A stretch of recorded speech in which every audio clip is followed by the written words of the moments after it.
Shunt से क्या अभिप्राय? हमने ये चीज कराई। हमने बताया कि धारा मापी का रूपांतर, धारा मापी का रूपांतर जब हमने कराया तो धारा मापी का रूपांतर दो प्रकार से होता है। एक होता है वोल्ट मीटर में और एक होता है वही अमीटर में। समझ रहे हो? जब धारा मापी का रूपांतर अमीटर में करते हैं तो तार कौन से क्रम में जोड़ते हैं? यहाँ समानांतर क्रम में। और जब वोल्ट मीटर में करते हैं तो तार को क्या करते हैं? श्रेणी क्रम में जोड़ते हैं। अब हमको एक चीज ये बताओ कि तार को कब तो प्रतिरोध कहा जाता है और कब शंट कहा जाता है, ये दोनों बात हम तुम्हें बताओ। अमीटर में जोड़ेंगे तो कब शंट कहा जाता है? अमीटर में जोड़ते हैं तो जो तार लगाते हैं उससे क्या बोलते हैं? शंट। उसे शंट कहते हैं। और तब धारा मापी में जो विक्षेप स्थिति प्राप्त होती है वो बहुत कम मात्रा में प्राप्त होती है और उस शंट को हम क्या बोलते हैं? एस। समझ रहे हो? होता है एक प्रतिरोधी है और इसका मात्रक ओम होता है, ठीक है ना? इसका प्रतिरोध भी बहुत कम होता है, शंट कम प्रतिरोध कोई तो है। ठीक है, ये दोनों चीज हमें बताई, हमने बताई। अगला क्वेश्चन बोल, किरचॉफ के नियम पूछ रहा भाई। तो देखो किरचॉफ का प्रथम नियम हमने बताया है ना।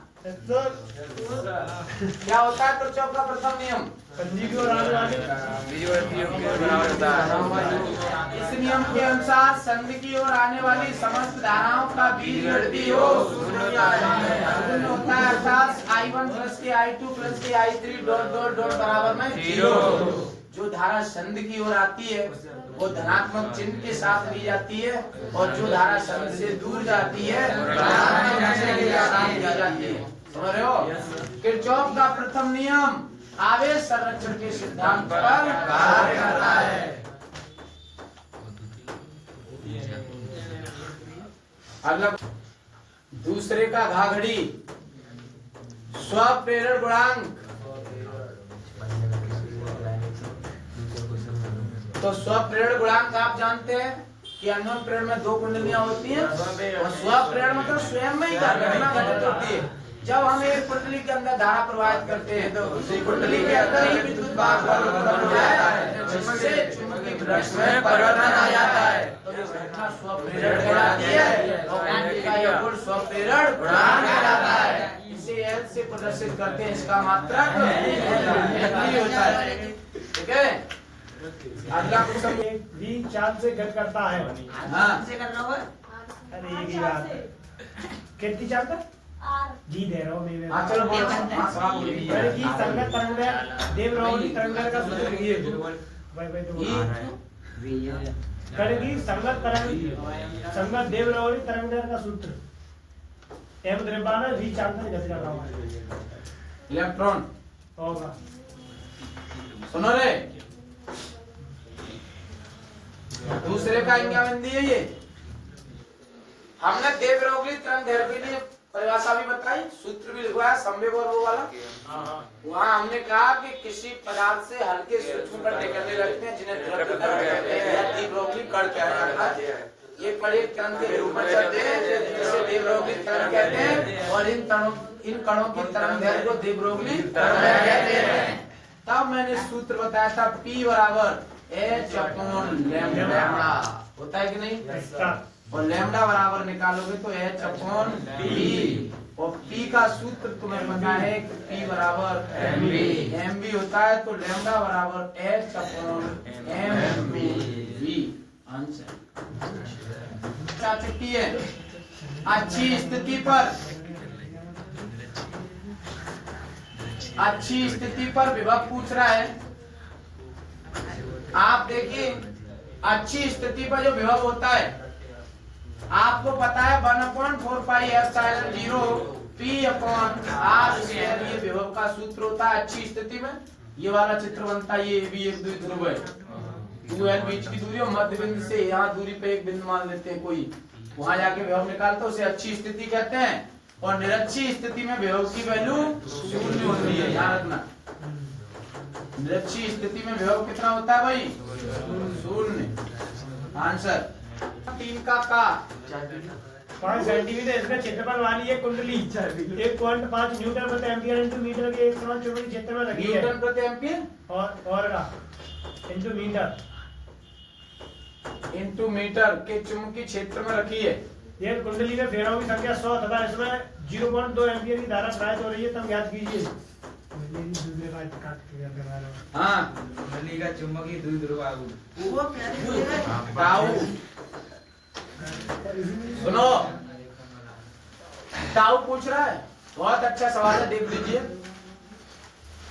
ए बराबर दे रहा है 5 वर्ग सेंटीमीटर, इसको पहले आप मीटर में करेंगे। 5 गुणा 10 की पावर माइनस के 4 वर्ग मीटर। चुंबकीय क्षेत्र का मान दे रहा है, एन का मान दे रहा है, आई का मान दे रहा है। हमने एटम वॉल्यूम के लिए सूत्र कराया, तो टाउ बराबर वहां से निकला था, टाउ बराबर एम बी साइन थीटा। और हमने तुमसे एक चीज भी कही कि अगर किसी भी का थीटा मान ना दे तो अपनी तरफ से वहां रख देते हैं। तो टाउ बराबर तुम्हें प्राप्त होगा एम बी, और एम का मान नहीं दे रहा है तो एम बराबर होगा N I A B. N का मान दे रहा है 100, आई का मान दे रहा है 0.2, ए का मान दे रहा है 5 गुणा 10 की पावर माइनस के 4, और बी को मान दे रहा है 1.5। समझ रहे हो इतनी बात को? इनका गुणा करिए भाई, 1.5 पहिया 7.5, 7.5 दूनी 15 हो गया। और देखो दशमलव का एक अंक ये रहा, और एक अंक तुम्हारा ये रहा। एक अंक देखो ये तो 1.5 में चला गया भाई पूरा। एक अंक मानिए, एक अंक से एक घात कम कर, एक जीरो कम कर दीजिए यहाँ, तो एक जीरो से एक जीरो यहाँ भी कम कर दीजिए, तो कितना बचेगा? ये 3 घात बचेगी। यानी तुम्हारे पास बचेगा 10 की पावर माइनस के 3 न्यूटन इंटू मीटर। आंसर एक अंक और आगे बढ़ा दीजिए, तो 1.5 इंटू 10 टू पावर माइनस के 2। आंसर बोलो कितना आ रहा है?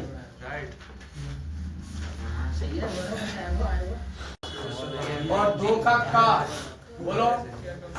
ये संयुक्त चुंबकीय की अभिलक्षण व निम्न का लेंसों के आवर्धन क्रम से m1 व m2 हो।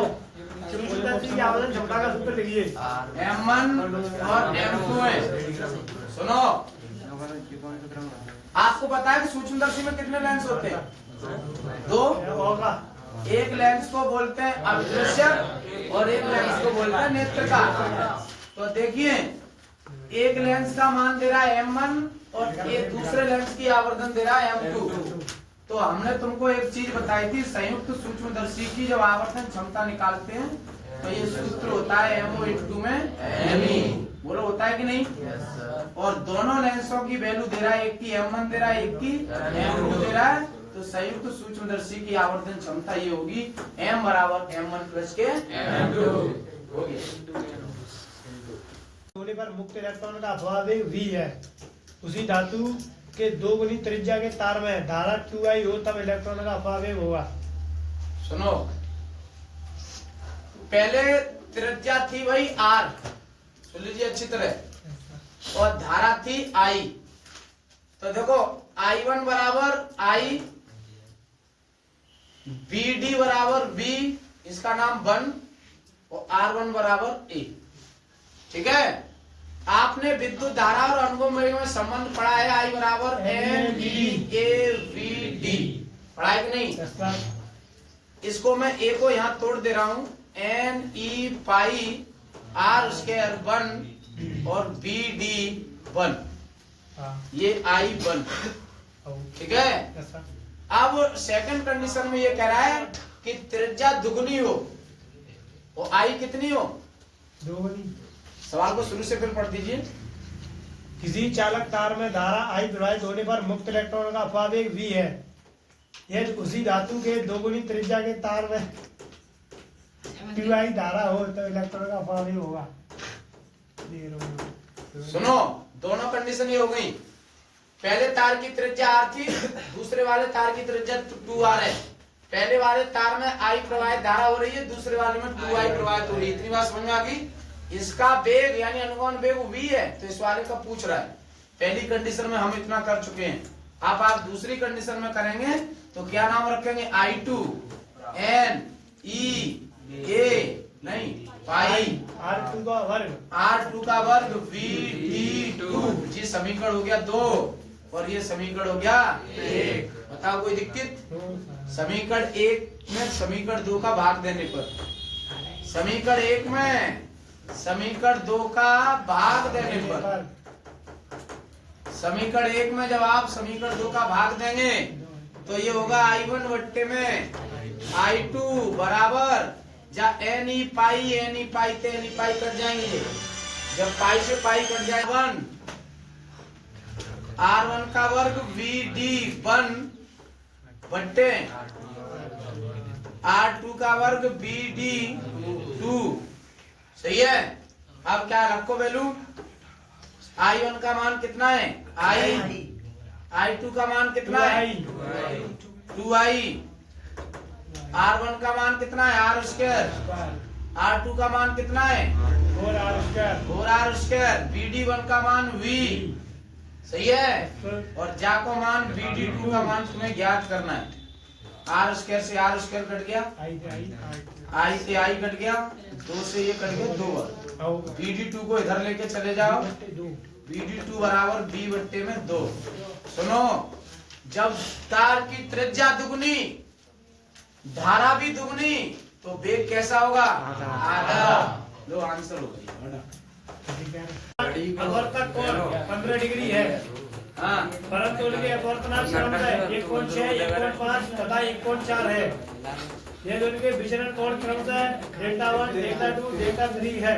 हाँ, तब हाँ, ऑप्शन दे रहा देना डेल्टा 1 बड़ा हुआ सर, डेल्टा 2 थे और डेल्टा 2 डेल्टा देखिए डेल्टा 2 बना दे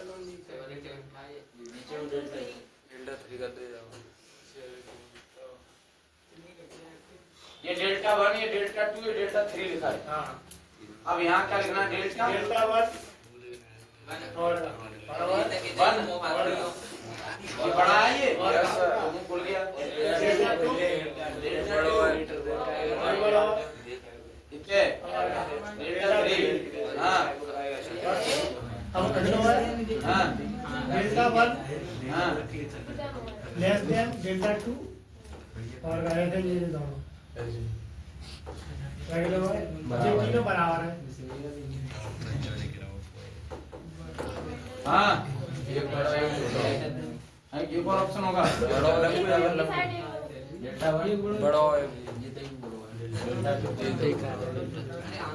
सुनो भाई, आपको एक चीज पता है, सुनो मेरी बात।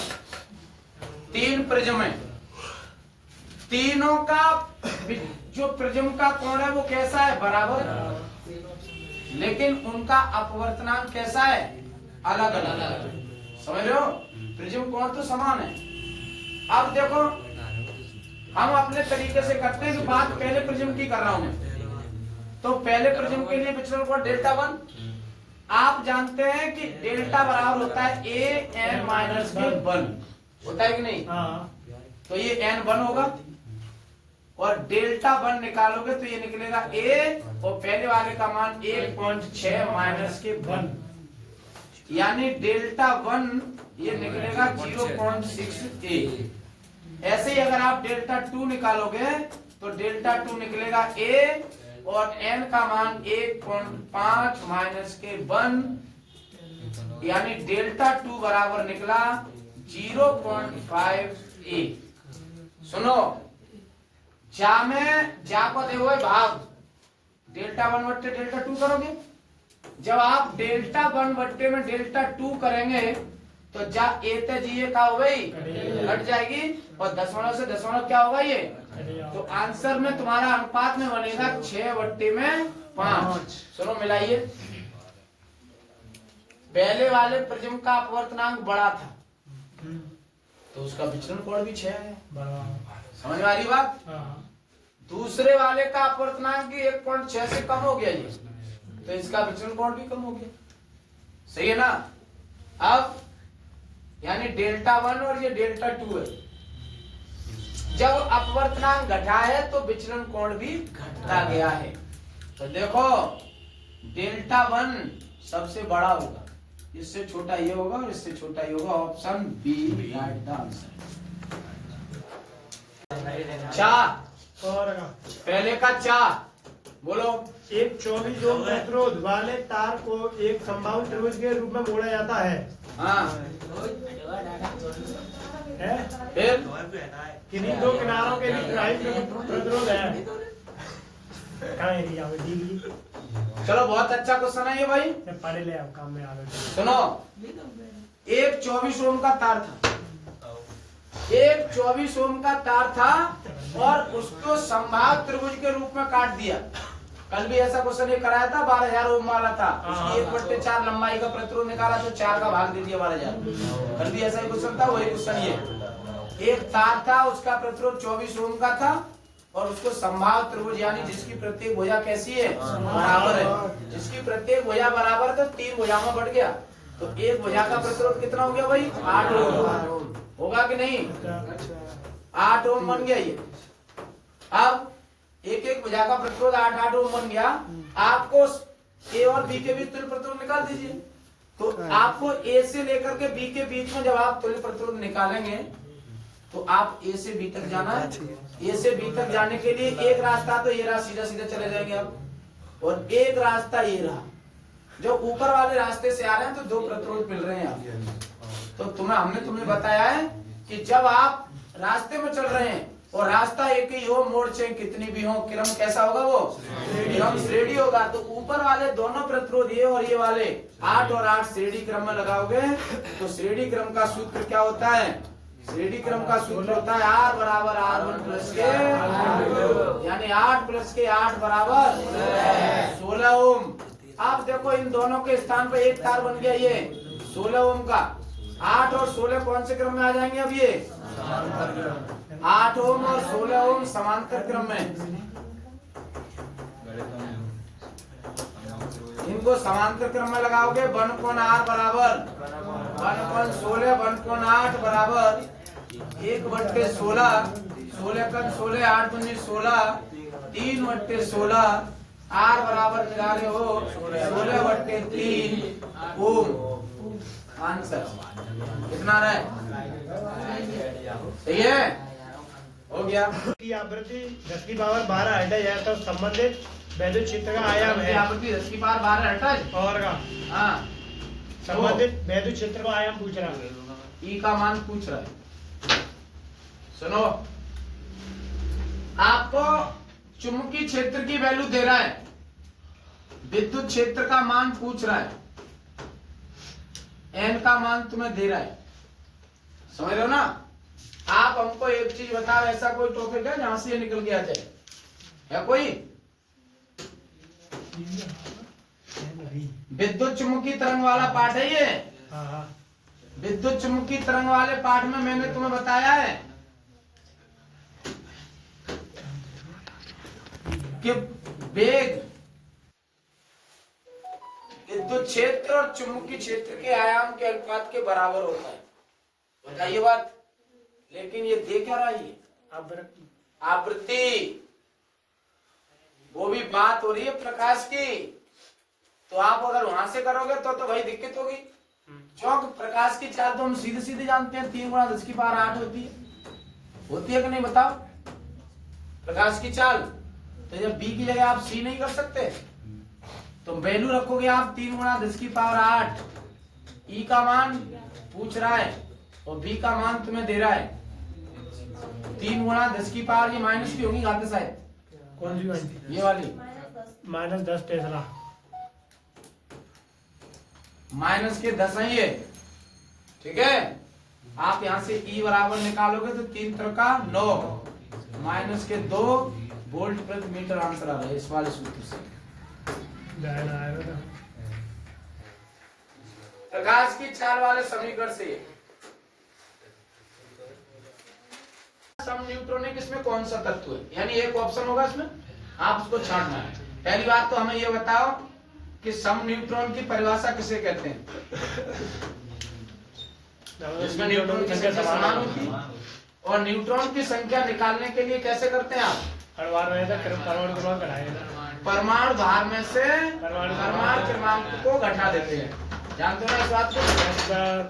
परमाणु भार में से परमाणु क्रमांक जब घटा देते हैं अगर तो हमें न्यूट्रॉन प्राप्त होते हैं। सबसे पहली बात आप ध्यान रखना, अगर जो भी आप आंसर से बात करते हैं तो सबसे पहले आंसर आप बी पकड़ना। समझ में आ गई? सबसे पहले बी आंसर से सवाल को स्टार्ट करते हैं, जो ऑप्शनल सवाल होते हैं। सबसे पहले बी। आप बी पकड़ोगे तो बी में क्या है भाई? 6C 14 लिखा है, यहाँ कितना है ये? 7। न्यूट्रॉन निकालोगे तो यहाँ 14 में से 6 गया तो 8, और यहाँ 14 में से 7 गया तो 7। तो ये तो बी तो है नहीं, कहानी खत्म हो गई इसकी। तो सी पे आते हैं तुरंत। 14 में से 6 गया, 8 बचा। 17 में से 8 गया, 9 बच गया। तो ये भी नहीं है, कहानी खत्म हो गई इसकी। यहाँ पे आ जाओ, 8 और यहाँ 6, ये भी नहीं है। 3 तो छांट दिए कि इन तीनों में जब न्यूट्रॉन समान नहीं है तो रहे बच्चे तो बे तो आंसर होंगे ही इसके। लोग देखो 14 में से 6 गया 8 और 16 में से 8 गया, तब दिया न्यूट्रॉन की संख्या कैसी है इनमें? ये सही होगा पहला ऑप्शन। विभवांतर तथा धारा को क्रमशः V बराबर 100 sin 100t और वोल्ट तथा I बराबर I बराबर 100 sin 100t प्लस π/3।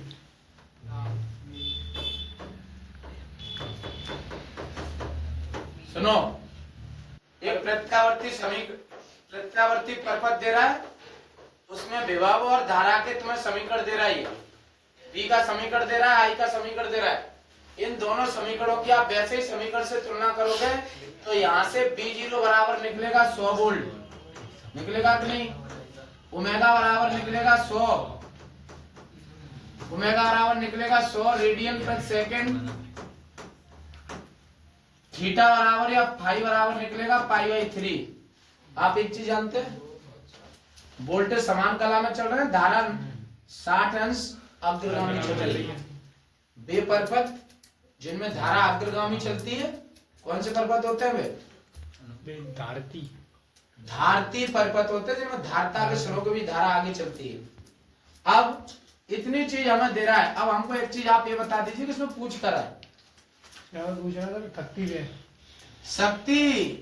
जानते हैं आप शक्ति बराबर क्या होता है? वैसे तो आपने पढ़ा है विद्युत चालन वाले पार्ट में P बराबर BI होता है, लेकिन आप एक चीज जानते हो, P बराबर BRMS IRMS। जब C हो और L हो तो क्या आता है?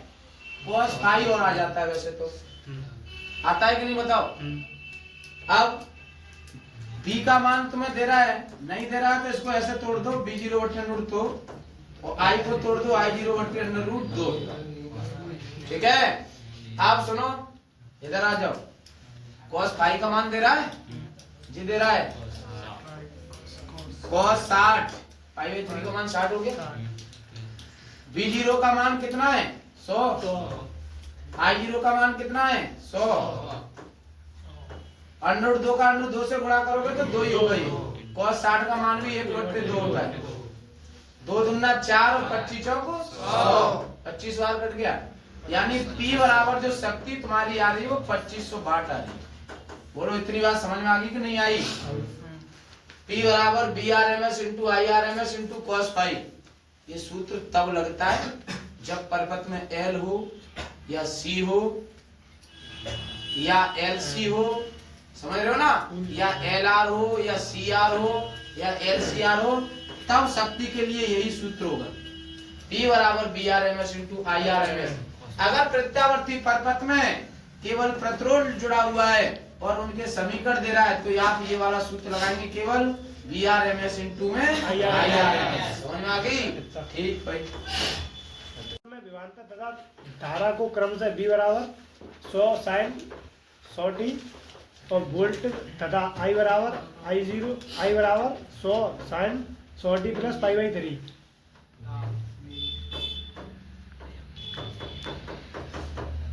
सुनो, एक प्रत्यावर्ती परपथ दे रहा है, उसमें विभव और धारा के तुम्हें समीकरण दे रहा है।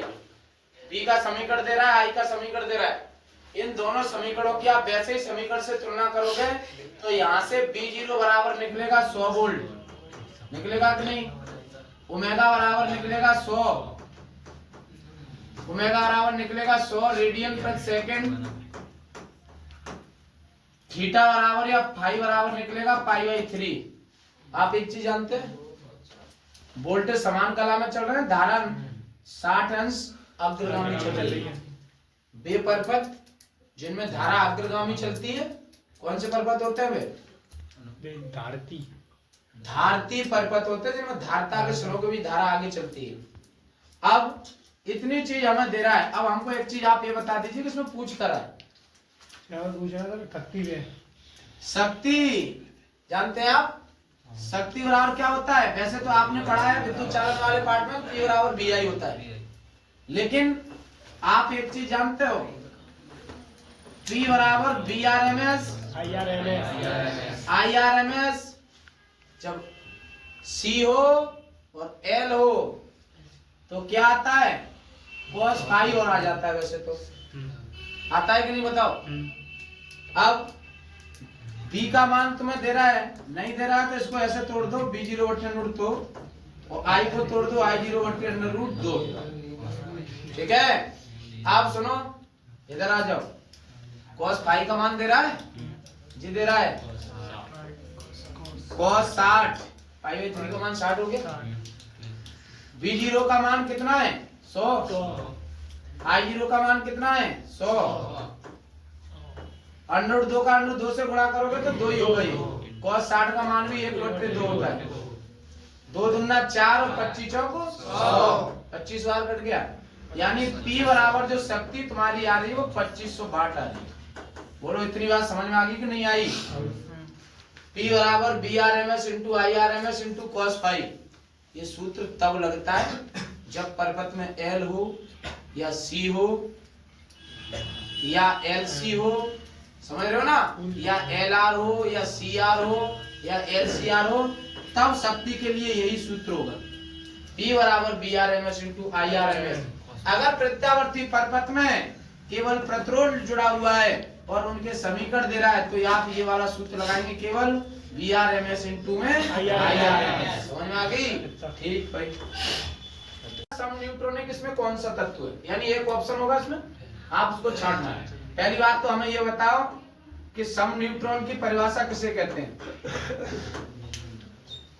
जिसमें न्यूट्रॉन की संख्या समान होती है। और न्यूट्रॉन की संख्या निकालने के लिए कैसे करते हैं आप? परमाणु भार में से परमाणु क्रमांक को घटा देते हैं। जानते हो ना इस बात को? परमाणु भार में से परमाणु क्रमांक जब घटा देते हैं अगर तो हमें न्यूट्रॉन प्राप्त होते हैं। सबसे पहली बात आप ध्यान रखना, अगर जो भी आप आंसर से बात करते हैं तो सबसे पहले आंसर आप बी पकड़ना। समझ में आ गई? सबसे पहले बी आंसर से सवाल को स्टार्ट करते हैं, जो ऑप्शनल सवाल होते हैं। सबसे पहले बी।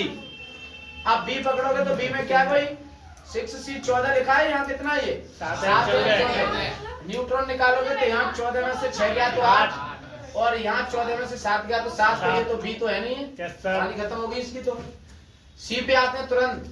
14 में से 6 गया 8 बचा, 17 में से 8 गया 9 बच गया, तो ये भी नहीं है, कहानी खत्म हो गई इसकी। यहाँ पे आ जाओ 8 और यहाँ 6, ये भी नहीं है। 3 तो छांट लिए कि इन तीनों में जब न्यूट्रॉन समान नहीं है तो रह बच्चे तो तो आंसर होंगे ही इसके लोग।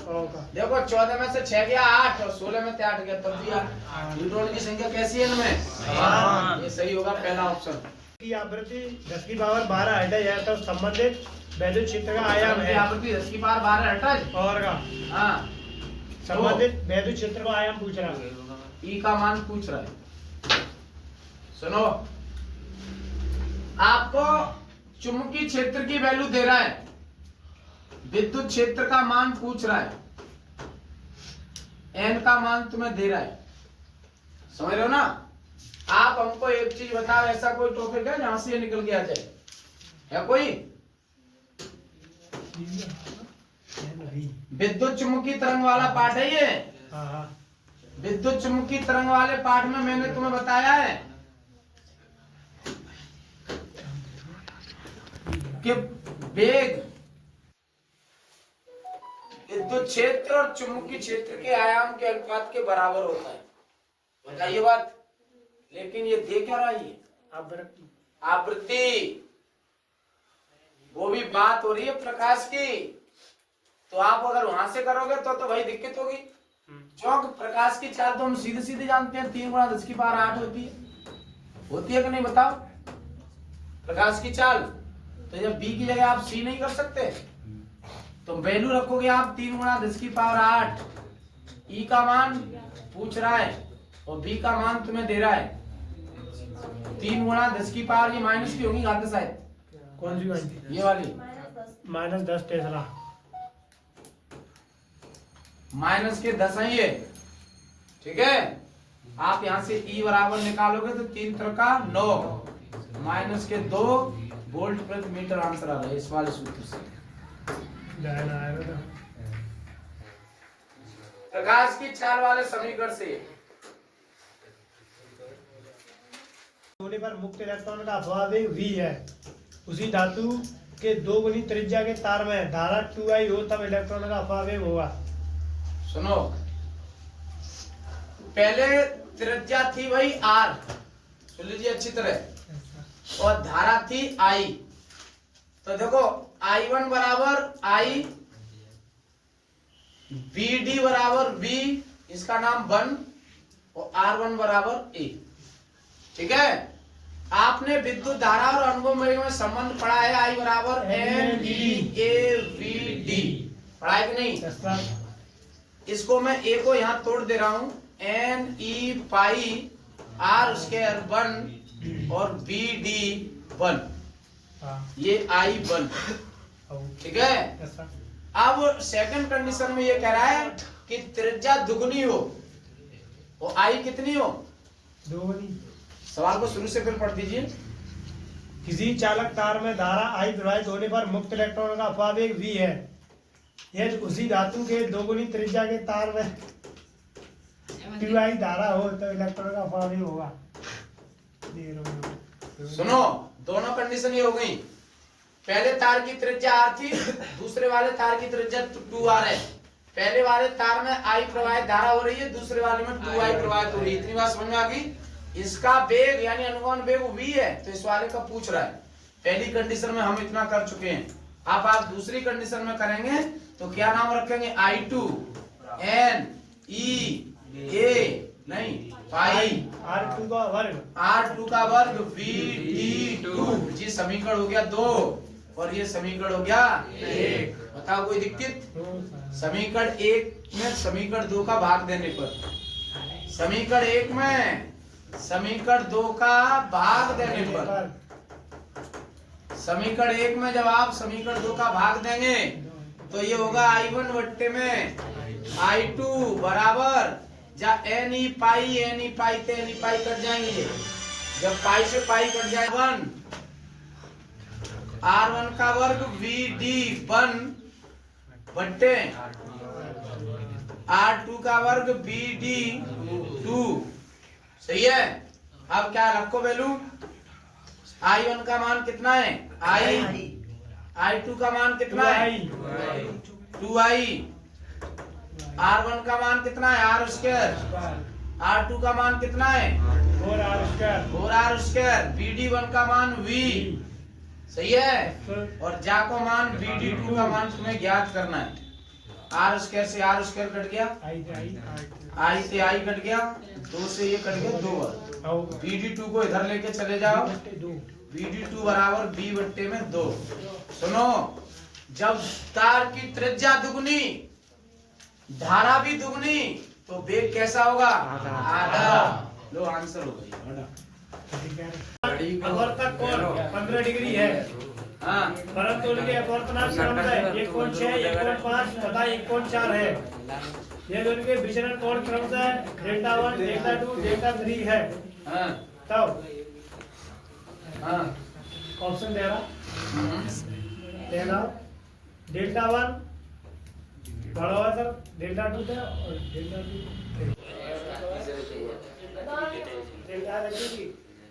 Δ2 बना दो।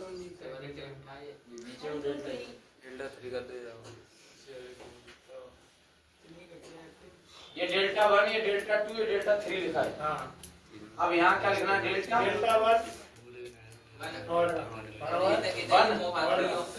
ये बड़ा है ये मुंह खुल गया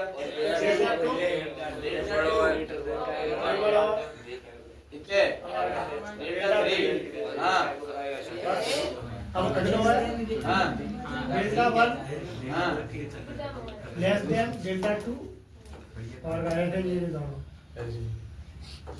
रेगुलर है ये तीनों बराबर है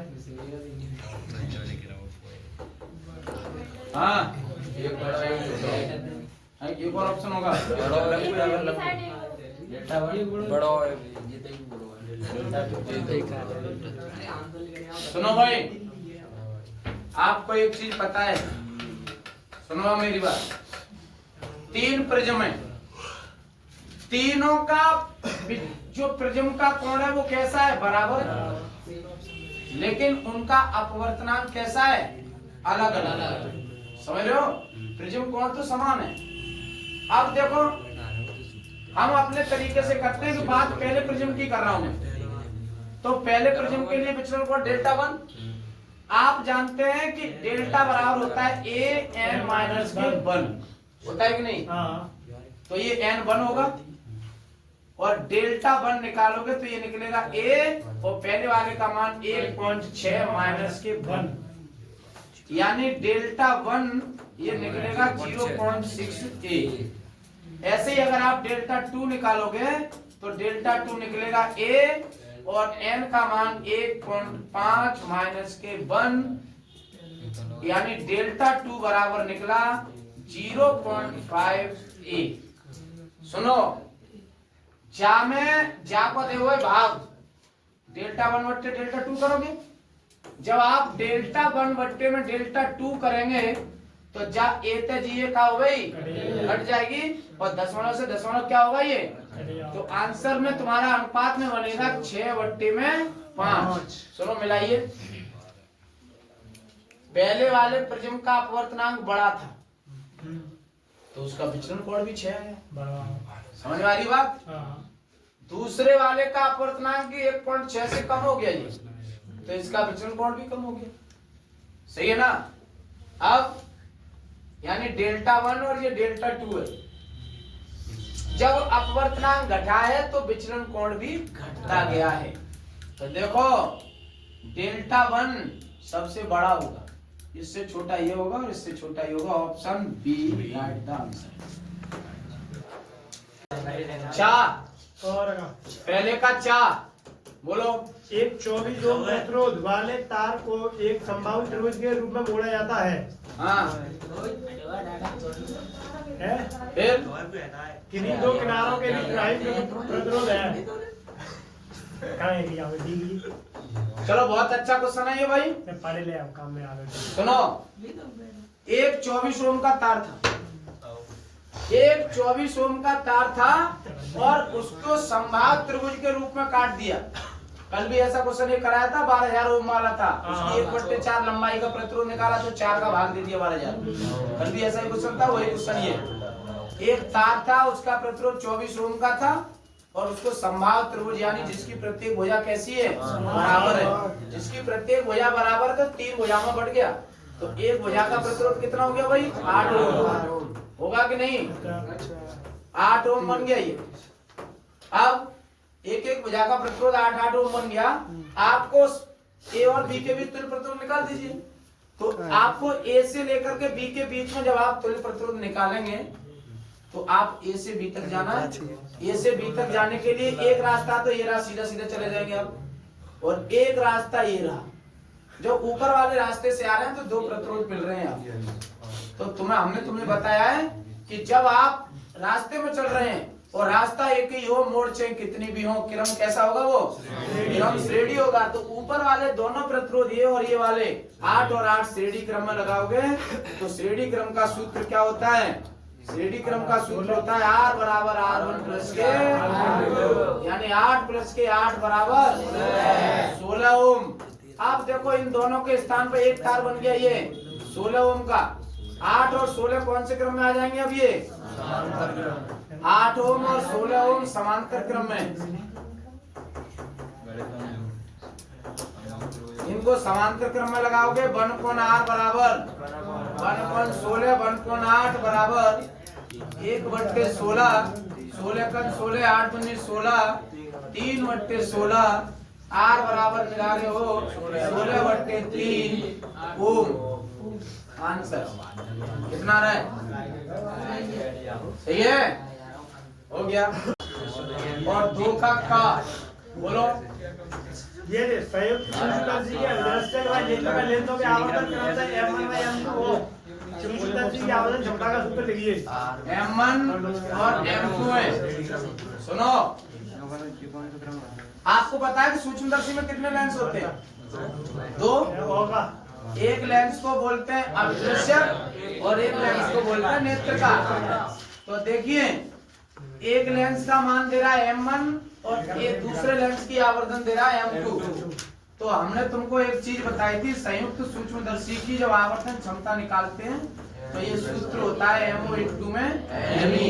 बोलो होता है कि नहीं? और दोनों लेंसों की वैल्यू दे रहा है, एक की M1 दे रहा है, एक की M2 दे रहा है। तो संयुक्त सूक्ष्मदर्शी की आवर्धन क्षमता ये होगी M बराबर M1 प्लस के M2 हो गया। शंट से क्या अभिप्राय? हमने ये चीज कराई। Yes sir. हमने बताया कि धारा मापी का रूपांतरण, धारा मापी का रूपांतरण जब हमने कराया तो धारा मापी का रूपांतरण 2 प्रकार से होता है। एक होता है वोल्टमीटर में और एक होता है भाई अमीटर में। समझ रहे हो? जब धारा मापी का रूपांतरण अमीटर में करते हैं तो तार कौन से क्रम में जोड़ते हैं? यहाँ समांतर क्रम में। और जब वोल्टमीटर में करते हैं तो तार को क्या करते हैं? श्रेणी क्रम में जोड़ते हैं। अब हमको एक चीज ये बताओ कि तार को कब तो प्रतिरोध कहा जाता है और कब शंट कहा जाता है, ये दोनों बात हम तुम्हें बताओ। अमीटर में जोड़ेंगे तो शंट हो जाएगा। अमीटर में जोड़ते हैं तो जो तार लगाते हैं उससे क्या बोलते हैं? शंट। उसे शंट कहते हैं। और तब धारा मापी में जो विक्षेप स्थिति प्राप्त होती है वो बहुत कम मात्रा में प्राप्त होती है और उस शंट को हम क्या बोलते हैं? एस। समझ रहे हो? होता है एक प्रतिरोधी है और इसका मात्रक ओम होता है। ठीक है ना? इसका प्रतिरोध भी बहुत कम होता है शंट का। कम प्रतिरोध कोई तो होगा। ठीक है, ये दोनों चीज हमने बताई है। अगला क्वेश्चन बोल, किरचॉफ के नियम पूछ रहा भाई। तो देखो, किरचॉफ का प्रथम नियम हमने बताया है ना? क्या होता है किरचॉफ का प्रथम नियम? संधि की ओर आने वाली इस नियम के अनुसार संधि की ओर आने वाली समस्त धाराओं का बीजगणितीय योग शून्य होता है, अर्थात I1 प्लस के I2 प्लस के I3 डॉट डॉट डॉट बराबर में 0। जो धारा संधि की ओर आती है वो धनात्मक चिन्ह के साथ ली जाती है और जो धारा संधि से दूर जाती है ऋणात्मक चिन्ह के साथ ली जाती है। समझ रहे हो? किरचॉफ का प्रथम नियम आवेश संरक्षण के सिद्धांत पर कार्य करता है।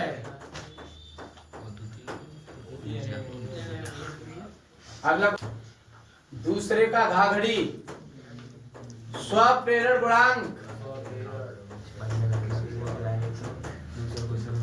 तो स्वप्रेरण गुणांक आप जानते हैं कि अन्योन प्रेरण में 2 कुंडलियां होती हैं और स्वप्रेरण मतलब स्वयं में ही घटना घटित होती है। जब हम एक कुंडली के अंदर धारा प्रवाहित करते हैं तो उसी कुंडली के अंदर ही विद्युत भाग उत्पन्न होता है जिससे चुंबकीय फ्लक्स में परिवर्तन आ जाता है। तो ये घटना स्वप्रेरण कहलाती है और कुंडली का यह गुण स्वप्रेरण गुणांक कहलाता है। इसे L से प्रदर्शित करते हैं, इसका मात्रक L होता है। ठीक है, अगला क्वेश्चन भी चाल से घट करता है। हाँ, अरे ये की बात है।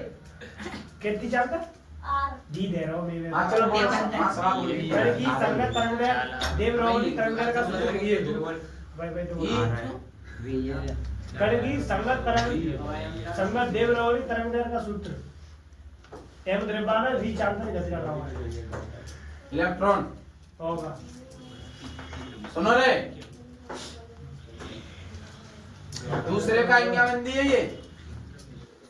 हमने देवरोगली तरंग दैर्घ्य परिभाषा भी बताई, सूत्र भी लिखवाया संवेग और वो वाला।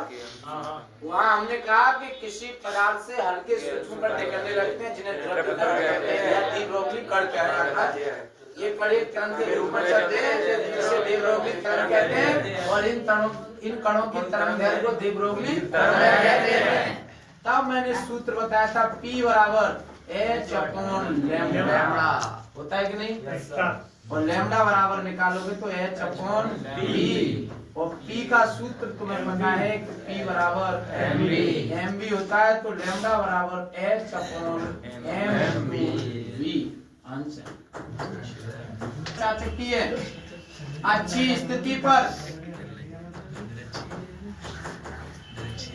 स्थिति पर विभव पूछ रहा है। आप देखिए अच्छी स्थिति पर जो विभव होता है आपको पता है 1/4 pi epsilon 0 P upon R square, ये विभव का सूत्र होता है अच्छी स्थिति में। ये वाला चित्र बनता है, ये भी एक द्विध्रुव है, 2l बीच की दूरी और मध्य बिंदु से यहाँ दूरी पे एक बिंदु मान लेते हैं कोई, वहां जाके विभव निकालते हैं, उसे अच्छी स्थिति कहते हैं। और निरक्षी स्थिति में विभव की वैल्यू 0 होती है, याद रखना। निरक्षी स्थिति में विभव कितना होता है भाई? 0। आंसर 3 का 5 सेंटीमीटर इसका क्षेत्रफल वाली ये कुंडली 1.5 न्यूटन प्रति एम्पियर इंटू मीटर के एक समान चुंबकीय क्षेत्र में रखी है। न्यूटन प्रति एम्पियर और का इंटू मीटर के चुंबकीय क्षेत्र में रखी है। ये कुंडली में फेराओं की संख्या 100 तथा इसमें 0.2 एम्पियर की धारा प्रवाहित हो रही है, तब ज्ञात कीजिए। हाँ, कुंडली का चुंबकीय द्विध्रुव टाउ सुनो, टाउ पूछ रहा है, बहुत अच्छा सवाल है, देख लीजिए। A बराबर दे रहा है 5 वर्ग सेंटीमीटर, इसको पहले आप मीटर में करेंगे, 5 गुणा 10 की पावर माइनस के 4 वर्ग मीटर। चुंबकीय क्षेत्र का मान दे रहा है, n का मान दे रहा है, I का मान दे रहा है। हमने ऐंठन बलीगुम के लिए सूत्र कराया, तो टाउ बराबर वहां से निकला था, टाउ बराबर mv sin थीटा। और हमने तुमसे एक चीज भी कही कि अगर किसी भी का थीटा मान ना दे तो अपनी तरफ से वहां रख देते हैं, तो टाउ बराबर तुम्हें प्राप्त होगा mv, और m का मान नहीं दे रहा है तो m बराबर होगा NiAB। n का मान दे रहा है 100, I का मान दे रहा है 0.2, A का मान दे रहा है 5 गुणा 10 की पावर माइनस के 4 और B को मान दे रहा है 1.5। समझ रहे हो इतनी बात को? इनका गुणा करिए भाई, 1.5 पहिया 7.5, 7.5 दूनी 15 हो गया। और देखो दशमलव का एक अंक ये रहा और एक अंक तुम्हारा ये रहा। एक अंक के देखो ये तो 1.5 में चला गया भाई पूरा। एक अंक मानिए, एक अंक से एक घात कम कर, एक जीरो कम कर दीजिए यहाँ, तो एक जीरो से एक जीरो यहाँ भी कम कर दीजिए, तो कितना बचेगा? ये 3 घात बचेंगी, यानी तुम्हारे पास बचेगा 10 की पावर माइनस के 3 न्यूटन इंटू मीटर। आंसर एक अंक और आगे बढ़ा दीजिए तो 1.5 इंटू 10 की पावर माइनस के 2। आंसर बोलो कितना रही?